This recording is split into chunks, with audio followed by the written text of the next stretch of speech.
las minas más lindas del mundo, el ángel que vuela, el gran Bernabé y el gran Amadeo que ataja. 11:15 de la mañana en Rufino y seguimos en la Rufinidad al Palo hoy con Aníbal Martini. Aníbal, bueno, durante la pausa publicitaria nos tomamos unos mates, seguimos charlando.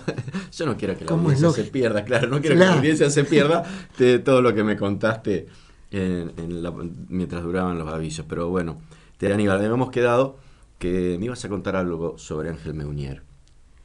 Bueno, en realidad... y sobre todo de esa hazaña que fue en el turismo de carretera argentino en aquella época, que un tipo anduviera en esos autos por la ruta, por la tierra, a 200 kilómetros por hora. ¿Cómo era posible? Bueno, eso? En primer lugar, y toda la audiencia lo sabe, pero Meunier nunca se enteró que yo iba a ser el yerno. Lo quiero, ¿no? Y no, porque... esto fue a posteriori de su desaparición. Claro, hago esta aclaración porque se podría entender que hablo desde la subjetividad. Claro. Y en realidad Meunier fue mi amigo, porque yo era periodista y los periodistas nos alojábamos en un hotel de media estrella y los corredores en un hotel de 3 estrellas.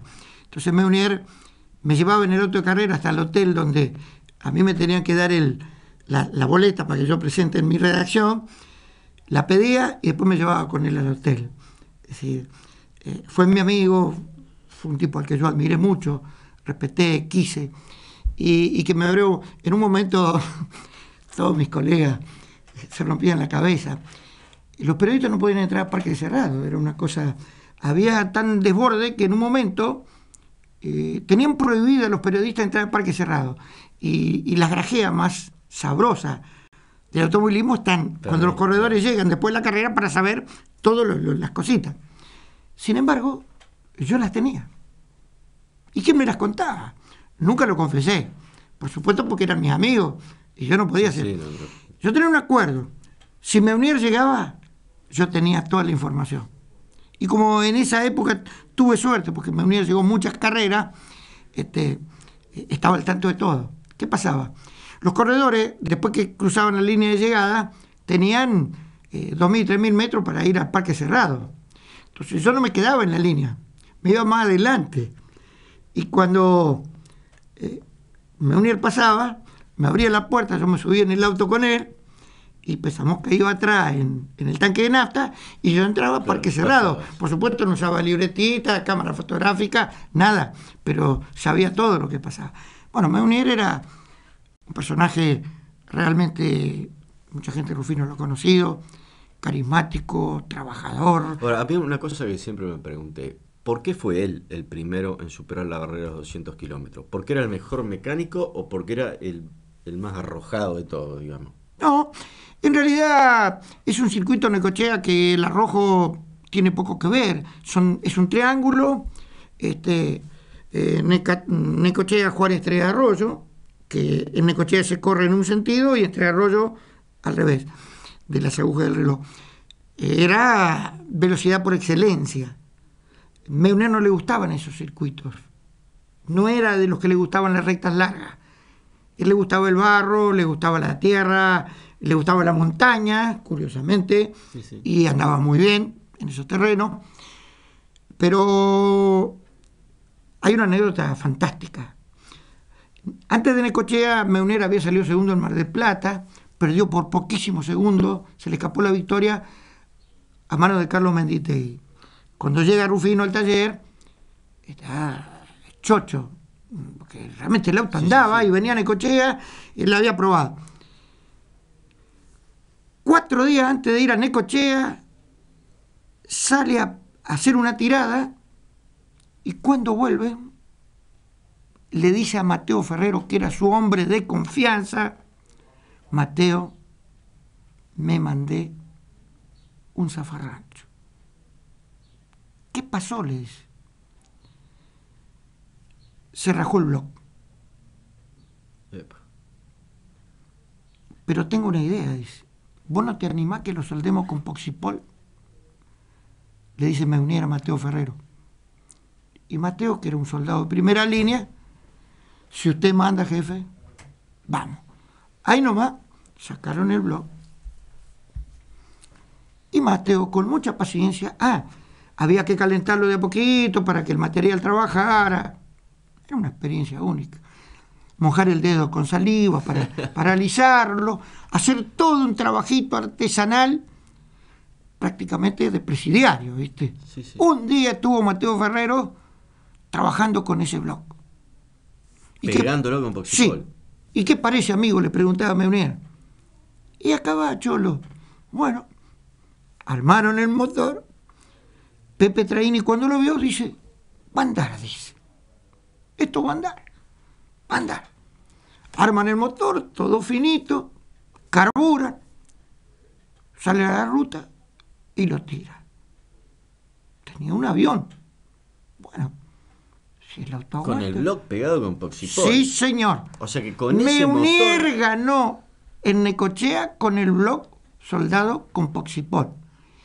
Y sin el radiador de aceite porque lo habían anulado antes de la largada porque tenía un problema. Bueno, la anécdota más grande después de eso, porque Meunier, en realidad, el récord de Meunier en la primera vuelta hace más de 200 kilómetros. En el total de la carrera, por eso hay mucha confusión entre la gente que dice, no, ¿cómo? Uno dice, no.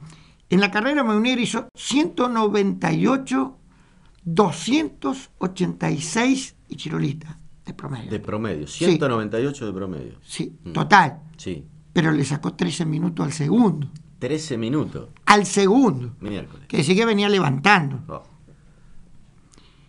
Cuando llega Meunier a Parque Cerrado...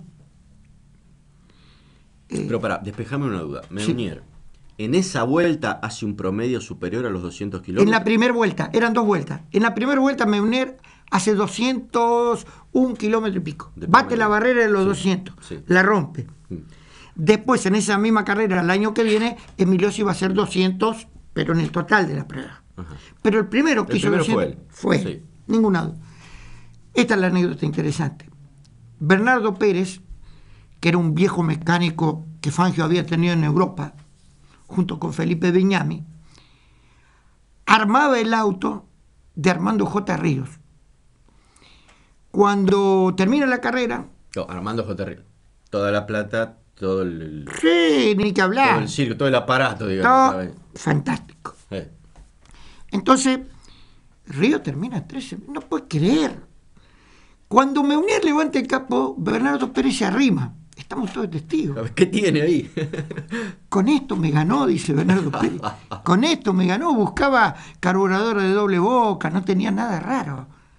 Era un motor hecho con mucha prolijidad y te vuelvo a repetir. ¿Y el blog pegado con Poxipol? Sí, señor. Ahora, lo que siempre dijo Meunier es que Poxipol nunca le mandó ni un telegrama para decirle gracias por la propaganda. No, hubiera sido hoy la publicidad que significaba para Poxipol, hubiera vivido el resto de su vida de la publicidad de Poxipol. Bueno, todo eso genera una explosión porque se veía venir que Meunier era un tipo que abandonó muchas carreras, pero siempre que abandonaba en punta. Era un tipo de andar adelante, no le gustaba leer, era muy particular. El auto de Meunier no tenía cuentavueltas, ¿sabías vos? Uh-huh. No, metía los cambios por oído y se guiaba por el velocímetro. Entonces yo le decía, pero el velocímetro miente, Cholo. Y sí, hermano, el velocímetro miente, pero los tipos que te pasan no. Si me pasan es porque andan más fuerte que yo. Y si no veo a ninguno es porque yo ando bien. Claro. Era el dicho de él. Tipo humilde, que en una entrevista después de ese récord de los 200, Pérez Blasó, que estaba en La Nación, le pregunta, ¿y su auto cuánto anda, Meunier? Y le dice todo serio, 220, si lo tiro de arriba de una montaña. Bueno, el tema es que gana Necochea y queda una polémica enorme, porque atrás habían quedado Juan y Oscar Galvez. Claro, los dejó a todos los monstruos, digamos. Allá, lejos. Claro. Y quinto Morán. Quinto llegó el Pepe Morán. Quinto Morán. Entonces, o sea que Rufino metió 2 tipos en los 5 primeros lugares de la categoría más importante del automovilismo nacional. La mejor época del turismo carretera fue la década del 60, donde hubo mejores corredores, más ganadores, más prolificidad, porque todos los días salía gente nueva. Por otro lado estaba la enorme lucha que había entre Ford y Chevrolet. Y en un momento, los Chevrolet más veloces del país, todos, vivían acá en el sur de Santa Fe. Meunier, Morán, Polinori, Larrea, Ciani, que después se pasó a Dodge, pero era Chevrolet. Quedó alguna susceptibilidad en el medio, como de decir, en Necochea gana cualquiera porque es todo recta. Fundamentalmente venían por los hinchas de Galvez, claro, que querían justificar. Y eso a Meunier le quedó entre ceja y ceja. 15 días vuelta de Santa Fe. Pavimento y tierra. Tierra. ¿Esa se largaban donde? En Venado. Hasta Rosario, iban un circuito, pasaban por abajo y volvían. Era la posibilidad de mostrar que también se podían en tierra. Claro. Y volvió a ganar Meunier. Claro, listo. Entonces no podía entender. No se podía hablar más. Claro, pero bueno, volviendo a cómo era Meunier era un tipo alegre, jovial, le gustaba los amigos, los asados, la música. Había sido muy buen corredor de bicicleta. Mirá vos. Bueno, te conté fuera de micrófono el otro día que en el año 39, cuando se desata la guerra, todos los grandes ciclistas del mundo están corriendo en el Luna Park los 6 días.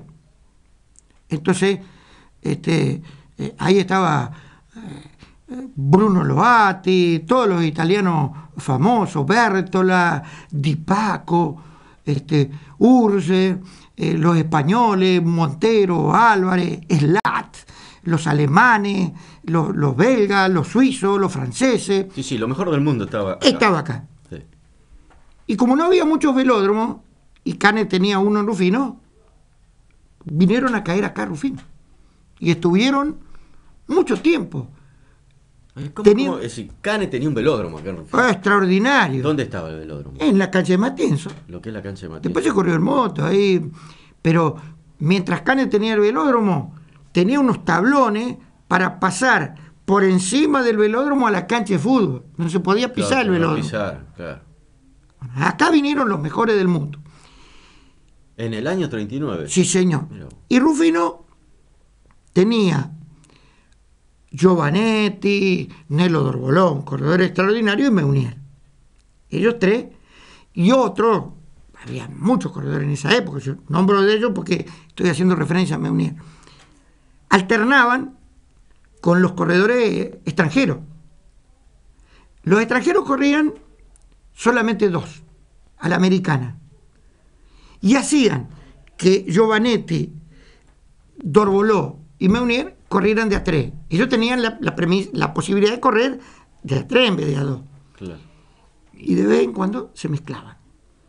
Mi cuñado tiene en Luján la bicicleta de mi suegro, que era una bicicleta del alemán Hargetz, tal cual estaba.